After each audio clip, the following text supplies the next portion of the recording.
അങ്ങനെ മഞ്ഞുമൽ ബോയ്സ് എന്ന് പറഞ്ഞ സിനിമയുടെ ട്രെയിലർ ഇന്ന് എത്തിയിരിക്കുകയാണ്. ഇന്നൊരു 6 മണിയാകുമ്പോഴാണ് സിനിമയുടെ ട്രെയിലർ എത്തിയിരുന്നത്. സോ സിനിമേൻ്റെ ഫസ്റ്റ് ലുക്ക് പോസ്റ്റേഴ്സും എല്ലാം ഭയങ്കര വൈറലായ സംഭവം തന്നെ. 90s കിഡ്സിൻ്റെ ഒരു വൈബും കാര്യങ്ങളും എടുത്ത് കാണിക്കുന്ന പോസ്റ്റേഴ്സും കാര്യങ്ങളായിരുന്നു. എനിക്കും ഇഷ്ടപ്പെട്ടിരുന്നു ആ പോസ്റ്റേഴ്സും കാര്യങ്ങളും. ഒരു ചായക്കടൻ്റെ മുമ്പിൽ പിള്ളേരിങ്ങനെ നിൽക്കുന്ന പോലെ പണ്ടത്തെ കാലത്തെ. സോ അതൊക്കെ നല്ലൊരു വൈബ് വരുന്ന ചിത്രങ്ങൾ തന്നെയായിരുന്നു. പിന്നെ ട്രെയിലറിലേക്ക് വന്നപ്പോൾ ട്രെയിലർ ഫുൾ കണ്ടപ്പോഴാണ് ഞാൻ വേറെ തന്നെ ഒരു വൈബ് അടിച്ച്. ശരിക്കും ട്രെയിലർ നൈസ് തന്നെയായിരുന്നു. അതിൻ്റെ ഒരു സിനിമാറ്റോഗ്രാഫിനാണ് എനിക്ക് ഏറ്റവും കൂടുതൽ എടുത്ത് പറയാനുള്ളത്. ഗംഭീരമായിട്ട് തന്നെ ഓരോ സീൻസും കാര്യങ്ങളും എടുത്ത് വെച്ചിട്ടുണ്ട്. സോ അത് ട്രെയിലർ തന്നെ നല്ല മികച്ചായിട്ട് എടുത്ത് കാണിക്കണം. അതിന് എനിക്ക് പ്രൈമറി ആയിട്ട് ഈ ട്രെയിലറിനെ പറ്റി പറയാനുള്ളത്. പിന്നെ ഏതൊരു സർവൈവർ ത്രില്ലർ അങ്ങനത്തെ മൂഡിലേക്കാണ് തോന്നുന്നു പോകുന്നത്. അതായത് നമ്മൾ ആദ്യം ഫസ്റ്റ് ലുക്ക് പോസ്റ്റേഴ്സും കാര്യങ്ങളും കണ്ടപ്പോൾ ഭയങ്കര ജോളി ആയിട്ടുള്ള ട്രിപ്പും കാര്യങ്ങളും അങ്ങനെയാണെന്നല്ല വിചാരിച്ചത്. പക്ഷെ അതൊന്നല്ല, ഇതെന്തോ ഒരു സ്ഥലത്തിനെ ആസ്പദമാക്കിയിട്ട് ഇവിടെയുള്ള കുറേ മിസ്റ്ററീസും കാര്യങ്ങളെല്ലാം ആണെന്ന് തോന്നുന്നു. അതാണ് ഇതിൻ്റെ ട്രെയിലർ കാണുമ്പോൾ നമുക്ക് ഏകദേശം ഐഡിയ തരുന്നുണ്ട്. ഏകദേശം ഒരു സർവൈവൽ അങ്ങനത്തെ ജോണറിൽ വരുന്നതാണ്. അതായത് ഇവർ ട്രിപ്പ് പോയിട്ട് ആ ഒരു സ്ഥലത്ത് അകപ്പെട്ട്, അതായത് ഏതോ ഒരുത്തന്നെ കാണണ്ടായി, പിന്നെ അതോടത്തോട് നടക്കുന്ന അവിടുത്തെ സ്ഥലത്തോട് നടക്കുന്ന കുറേ കാര്യങ്ങളും മിസ്റ്ററീസ് എല്ലാം പുറത്തിരുന്ന്. സോ അങ്ങനത്തെ രീതിക്കാണ് ഈ ട്രെയിലർ കാണിച്ചു വെച്ചിട്ടുള്ളത്. സോ അതിനാണ് ഈ സിനിമയുടെ ഏറ്റവും പ്രൈമറി ടാർഗറ്റ് എന്ന് പറയാം. അതായത് ഐഡിയ കിട്ടുന്നുണ്ട് ഈ ട്രെയിലർ കണ്ടപ്പാടഞ്ഞ്. സോ എന്നെ ഏറ്റവും കൂടുതൽ ആകർഷിച്ച ഒരു സിനിമാറ്റോഗ്രാഫിയും കാര്യങ്ങളും, ഞാൻ അതിൻ്റെ കേവിൻ്റെ ഉള്ള ഒരു സീൻസൊക്കെ ഉണ്ട്. അത് ഭയങ്കര ഇരിക്കാൻ നല്ല ആർട്ടിഫിഷ്യലായിട്ട് തന്നെ എടുത്ത് വെച്ചിട്ടുണ്ട്.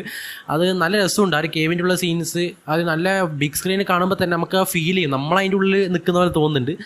സോ ആ സിനിമാറ്റോഗ്രാഫിയും കാര്യങ്ങളും നല്ല ഇങ്ങനെ എടുത്ത് വെച്ചിട്ടുണ്ട്. എനിക്കൊന്ന് ശ്രീനാഭാസിൽ തന്നെയാണ് കാണാണ്ടാണ്, അതായത് കൂട്ടത്തിൽ ഒരുത്തന്നെ തന്നെയാണ് കാണാണ്ടാണെന്ന് തോന്നുന്നത്. സോ അങ്ങനത്തെ ടിപ്പിക്കൽ പരിപാടി തന്നെയാണ് ഇതിൻ്റെ അത് കാണിച്ചു വെച്ചിട്ടുള്ളത്. അപ്പോൾ അതൊക്കെ നല്ല ത്രില്ലടിപ്പിക്കുകയാണോ ഭയങ്കര രസമാണോ അറിയാം. നല്ല ഇരിക്കുന്ന സ്ലോ പേസിലാണ് സിനിമ പോകുന്നതെന്ന് തോന്നും കേട്ടോ. ആ ട്രെയിലർ കാണുമ്പോൾ തന്നെ നല്ല ഭയങ്കര ഇരിക്കുന്ന സ്ലോ പേസിലാണ് പോകുന്നത്. പക്ഷേ അതിൻ്റെ സിനിമാറ്റോഗ്രാഫി ആ വിഷ്വൽസ് എല്ലാം കാണുമ്പോൾ ഭയങ്കര തന്നെ നമ്മൾ ആകർഷിക്കുന്നുണ്ട്.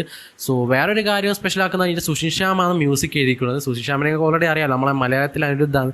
സോ മൂപ്പരാരും മ്യൂസിക്കും കാര്യങ്ങളെല്ലാം ഗംഭീരം തന്നെ ആട്ടാനെ പ്രതീക്ഷിക്കാം. അപ്പം മുമ്പ് തന്നെ അത്യാവശ്യം നല്ലൊരു പാട്ട് ഇറങ്ങിയിട്ടുണ്ടായിരുന്നു തോന്നുന്നു.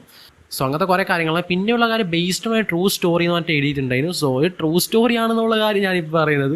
സോ അങ്ങനത്തെ കാര്യങ്ങളുണ്ട്. സോ അതെല്ലാം ഒരു വണ്ടറടിപ്പിക്കുന്ന കാര്യങ്ങൾ തന്നെയാണ്. പിന്നെ ശ്രീനാഭാസി, സൗബിൻ, അങ്ങനെ കുറേ അധികം വലിയ താഴെ ഇറങ്ങിയ സിനിമയാണ്. സോ കറക്റ്റ് കാസ്റ്റിംഗ് തന്നെയാണ്. സോ ആ ഒരു ബോയ്സ് എന്ന് പറയുമ്പോൾ തന്നെ കറക്റ്റ് ടീമാണ് കൊടുത്തിട്ടുള്ള പ്രത്യേക വൈബ് തന്നെ ഉണ്ടായി. ഏകദേശം സിനിമേൻ്റെ ഐഡിയ ഏകദേശം കിട്ടി. സോ അതെങ്ങനെ ഒരു എക്സിക്യൂട്ട് ചെയ്യുന്ന തിയേറ്റർ തന്നെ കാണണം. നല്ലൊരു ട്രെയിലർ തന്നെയാണ്. ട്രെയിലർ എനിക്ക് ആലോചിക്കാൻ ഇഷ്ടപ്പെട്ടു. അതിൻ്റെ ഒരു സിനിമാറ്റോഗ്രാഫിനെയാണ് എന്നെ ഏറ്റവും കൂടുതൽ ആകർഷിച്ചത്. സോ റിലീസ് ടൈം പറഞ്ഞിരിക്കുന്നത് ഈ മാസം തന്നെ 26, 22 ആ ടൈമാണ് പറഞ്ഞിരിക്കുന്നത്. കമ്മിങ് സൂൺ ഇൻ തിയേറ്റേഴ്സാണ് എഴുതിയത്. ബട്ട് ഏതിൻ്റെ അപ്പുറം ഒരു ക്ലാഷ് വരുന്നുണ്ട്. എനിക്ക് തോന്നുന്നത് നമ്മളെ ദിലീപേട്ടൻ്റെ തങ്കമണി എന്ന് പറഞ്ഞ സിനിമേൻ്റെ അപ്പുറമാണെന്ന് തോന്നുന്നു ക്ലാഷ് വരുന്നത്.